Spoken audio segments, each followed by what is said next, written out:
The Beverly Council on Aging welcomes you to our program, Livin' the Good Life, designed to explore our beautiful city and the world around us.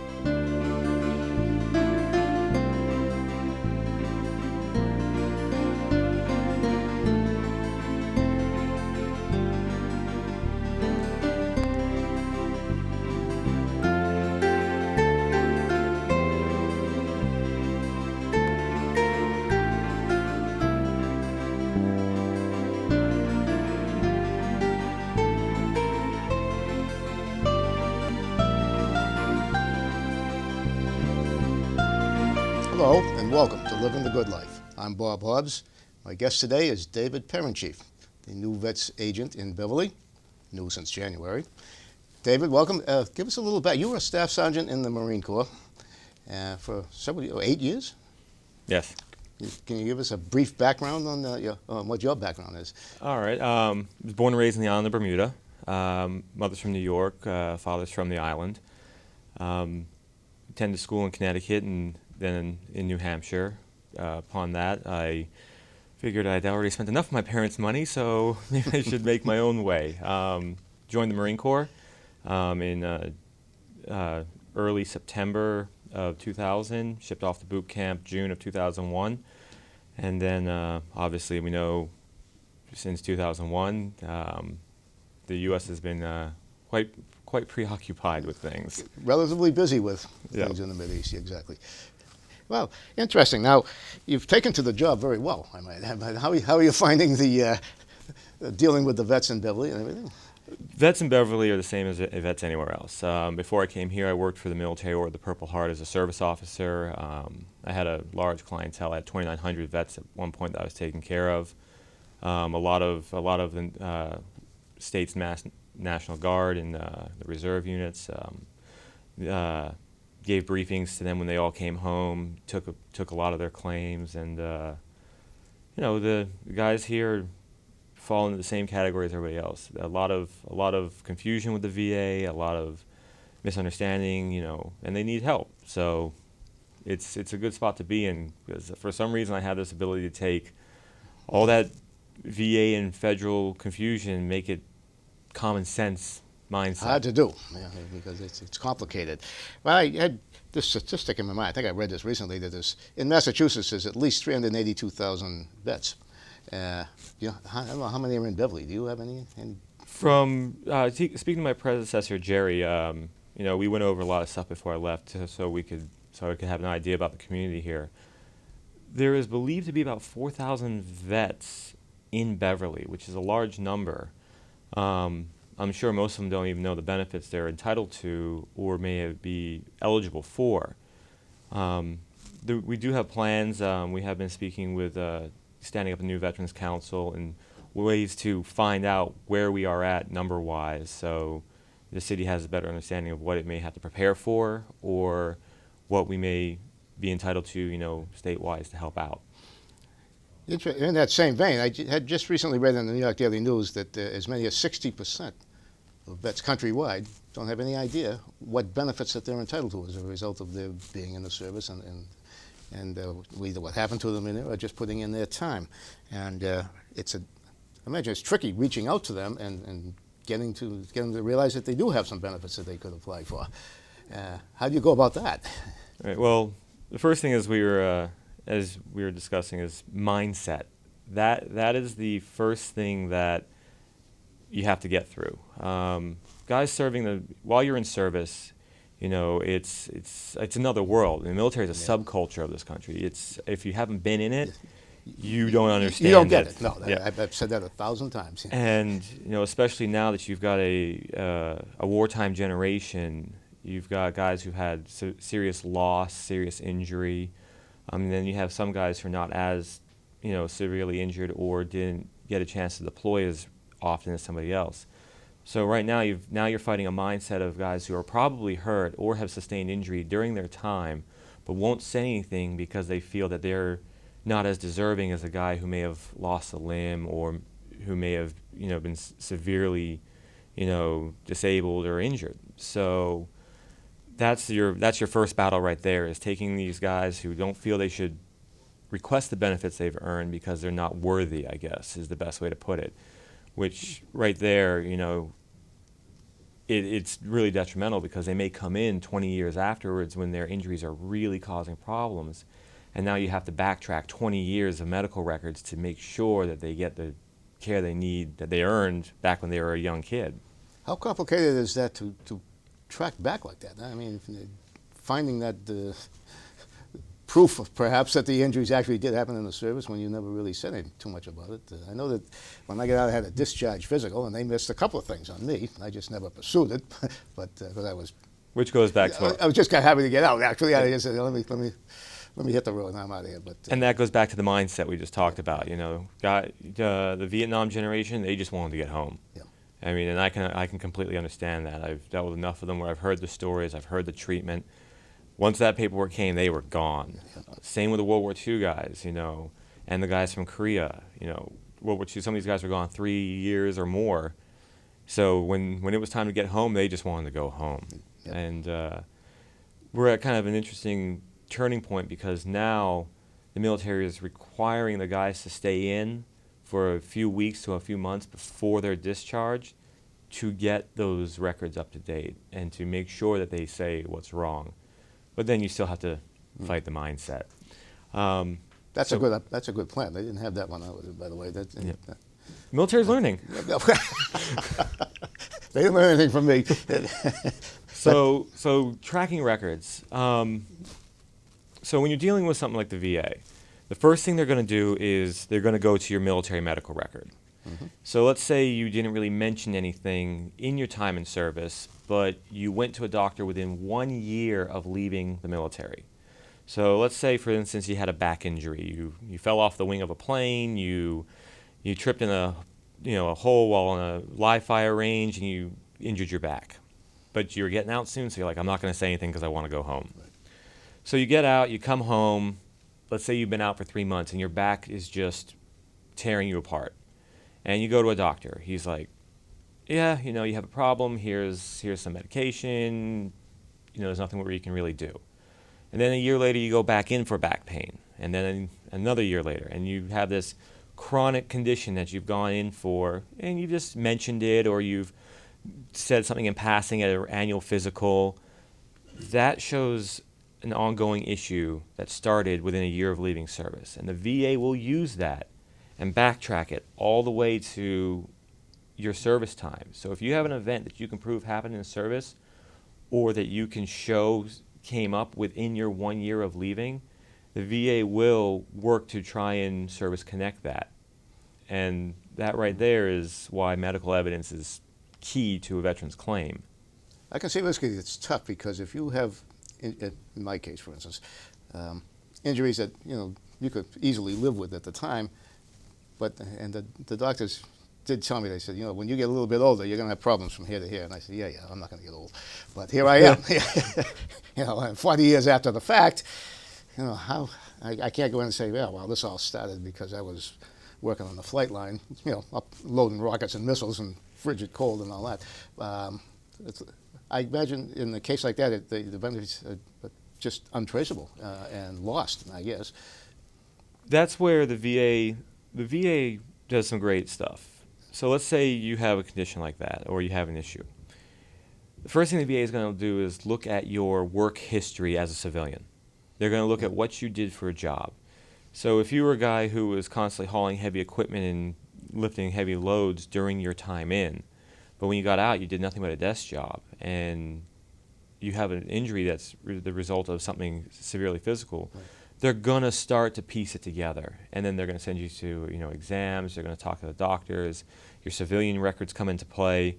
And they're going to look to see, was there ever an event that can answer this other than service? I see. If they can't find a significant event, the VA will take the veteran's word. They will make sure the veteran's not lying, and then if they can't find anything to support a false claim, they'll weigh on the side of the veteran.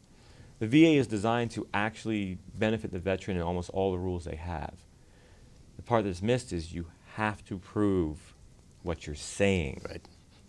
You have to be able to back it up a little bit. Yep. Well, my own personal experience in in the VA has been absolutely wonderful. I mean, I can't say enough of them. And there's a lot of adverse, negative publicity right now about stuff going on in Arizona and everything else. I have never encountered anything but the most helpful people working with me, and all my medical care has been uniformly great. I can't say enough for them.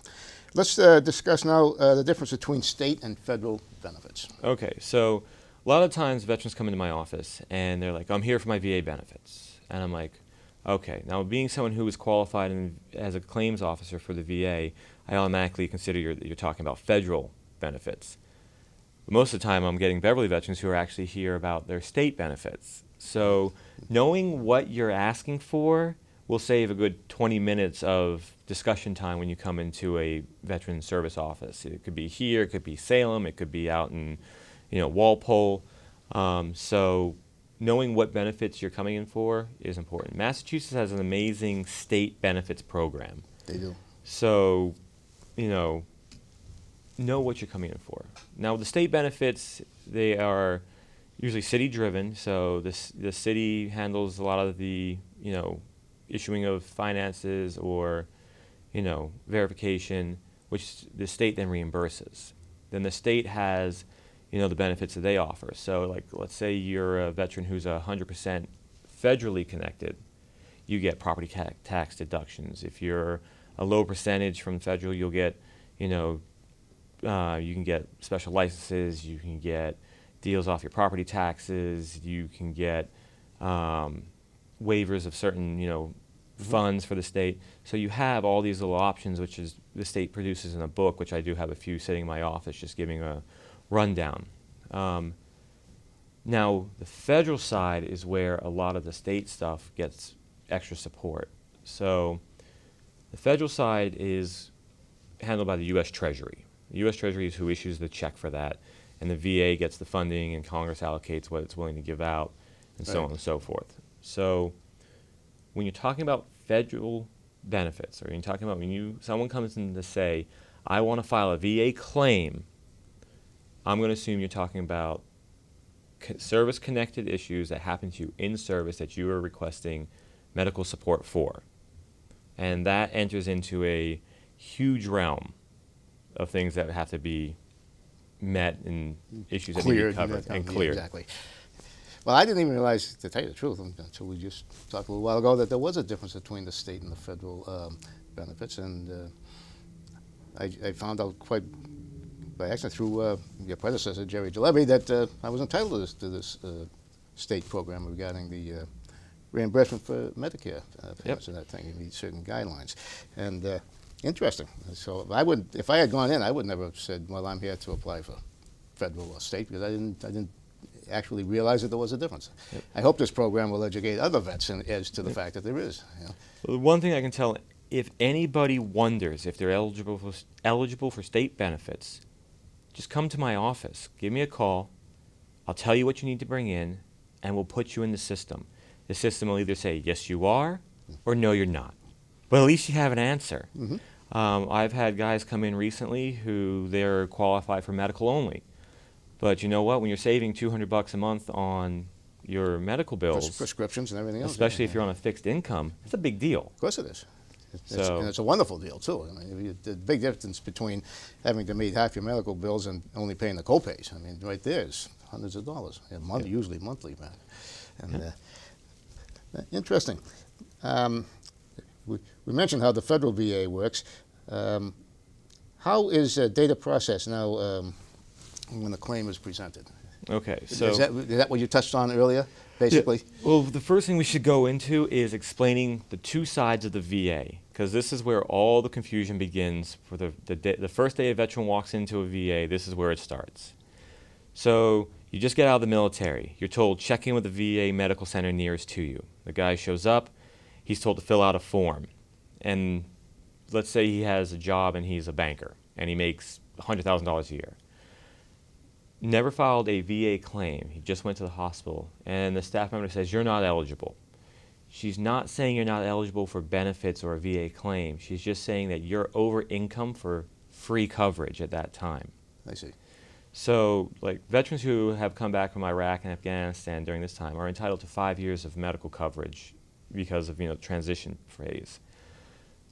But when you sign up for the hospital, that is all you're signing up for is hospital care. So a primary care doctor, getting yourself into the system so they know you exist, and getting basic coverage that you can either afford or can't afford, or, based on what you make. From there, what a veteran needs to do is touch base with the VA regional office, which handles the claims processing. Think of it like the military. The hospital is the officer side of the house. Mm-hmm. The VA regional office is the enlisted side of the house, because that's where all the work happens. Yes, that's right. Oh, no offense to the officers out there. So, or maybe. So, veteran goes to a regional office. In the regional office, there's a few things he can do. He can either file the claim himself online through the e-benefits program, but I highly suggest, if you don't know what you're doing, do not do that, because you may end up shooting yourself in the proverbial foot. Yeah. So, touch base with a veteran service organization or your local town VSO. You have the Order of the Purple Heart, Disabled American Veterans, the American Legion, VFW, Mass Vets. There are organizations in the federal building designed to help you go through this claims process. So, you go to one of these organizations. They're going to make you fill out what's known as a representation form. We just call it a POA. This puts their code on your file. So if you ever have issues, you can call them, and they have access to what the VA has to tell you what's going on with your claim.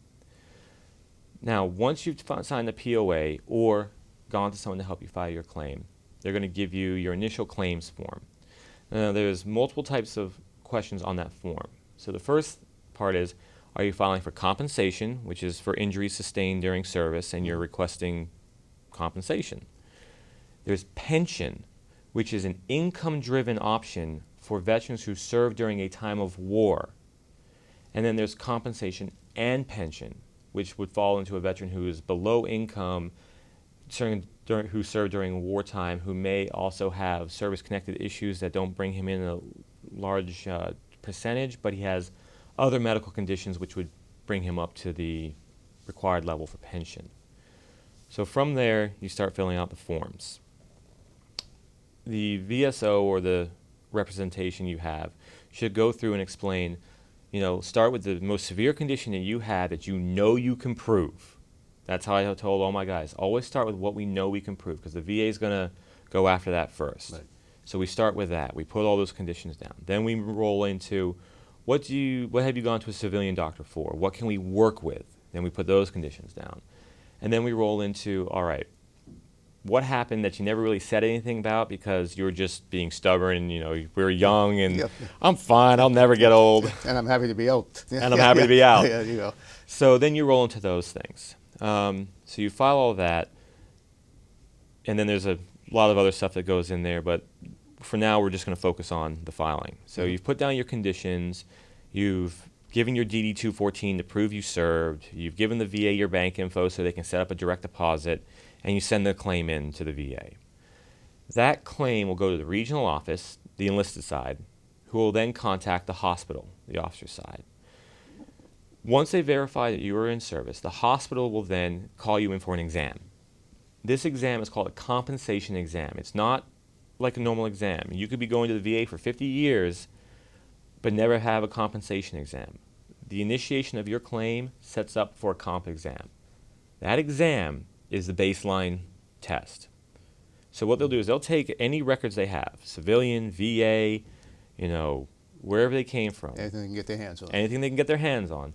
And the examining doctor will basically get a baseline of where you're at based off of the evidence he can work with. Mm-hmm. From there, they send that back to the enlisted side, who then starts to go through, VA rules and regulations of, so the veteran can only bend so far. He was exposed to jet engines, so he's got ringing in the ears. So here's what the percentages even out to. So we roll into a claim being processed. When the claim is finished, let's say a veteran files for 5 conditions and it comes back at 30%. Then you look at the numbers, but it doesn't add up to 30%. Do not go off of VA math.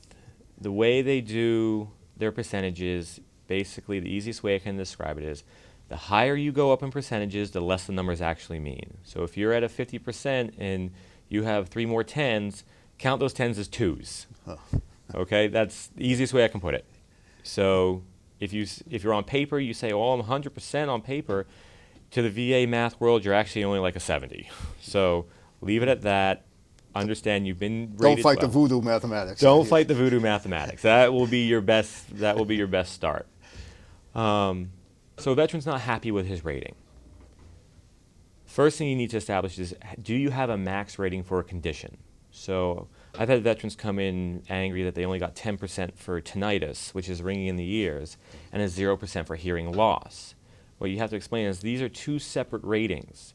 The tinnitus at 10% is a maximum rating. It will never go up higher than 10. That's it. You're done. Okay. The VA will never give more than that. The rules and regulations that govern the system will never give you more than that. You can't appeal that. You can't fight it. You can say, I'm going to fight this to Capitol Hill, and they're going to say, law states 10%, go away. Yeah, let me know how the battle went. Yep. Yeah. Whereas hearing loss can go all the way up to, I think it's 100. So as time goes on, let's say a veteran is 20 years old and he gets 0% for hearing loss. And now he's in his 40s and he's having a little hard time hearing. You file for an increase. The VA re-examines you, they issue a new percentage. One thing I tell all my guys is an appeal should be the last thing you do when fighting the VA. Right. There is many other avenues you can take. Having an advocate is also one of the things that will really help you out.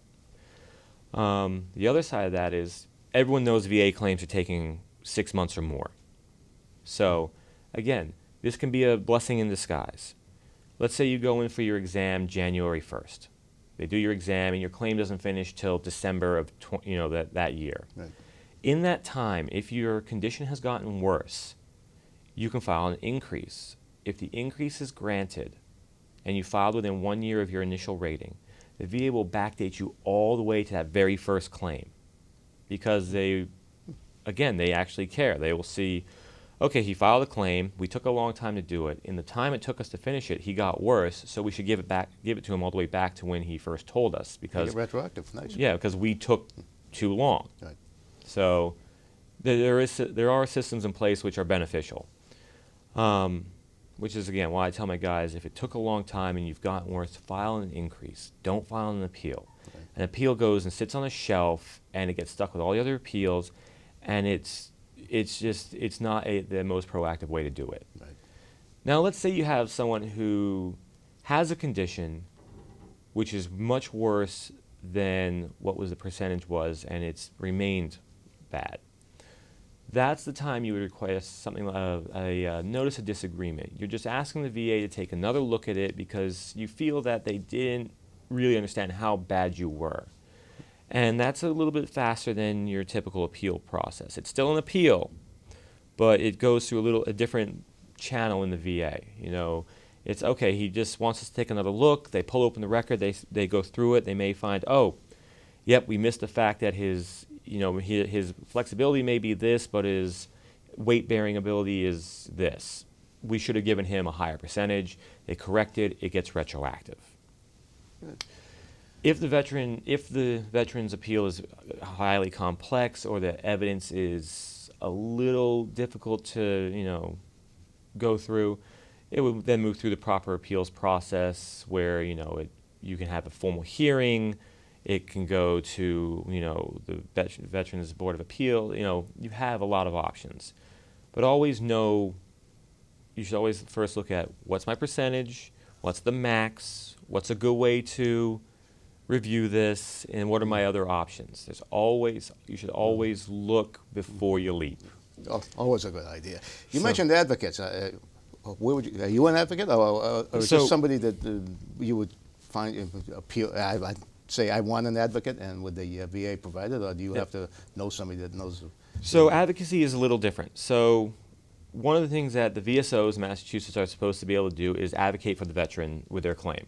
Now, the advocates in some cities may not be a certified claims rep. Like I was certified through the Purple Heart. I've stayed in contact with them. We're trying to keep my certifications up to date so that I can actually do VA claims and have access to the VA system and, know what I'm actually doing. Right.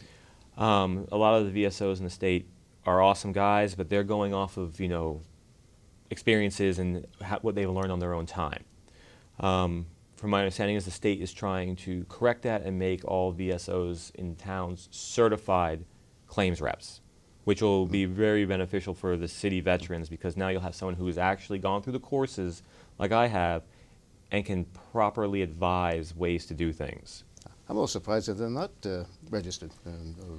Well, it's again, it's one of the things the state is now going through and looking at. Good.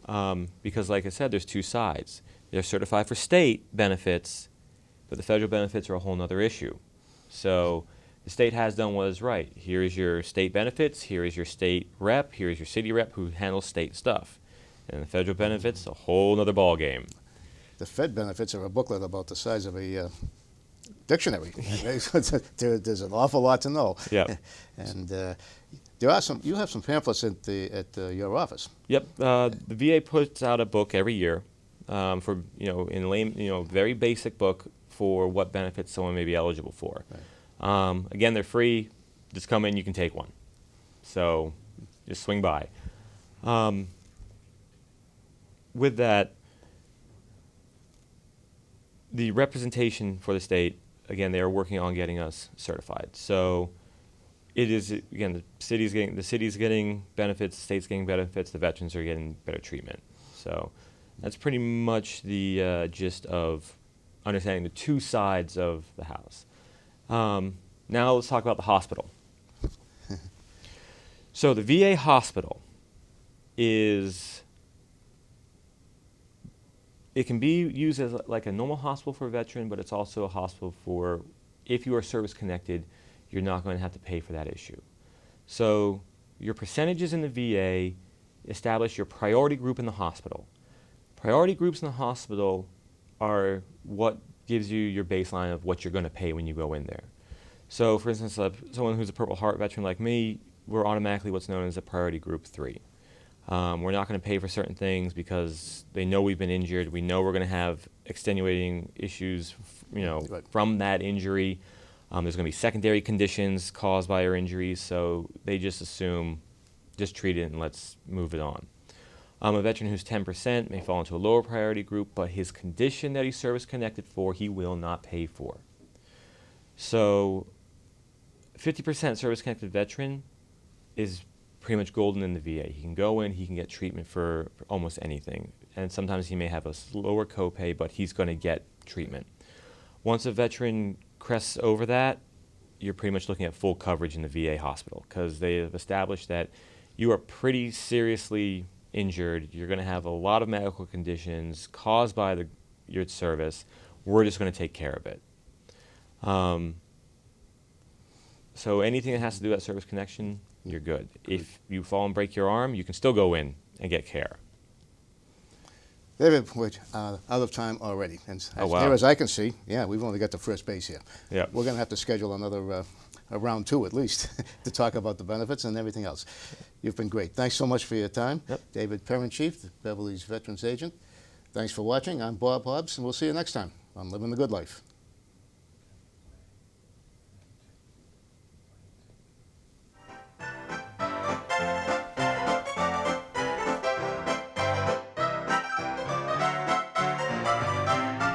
You've been watching Livin' the Good Life.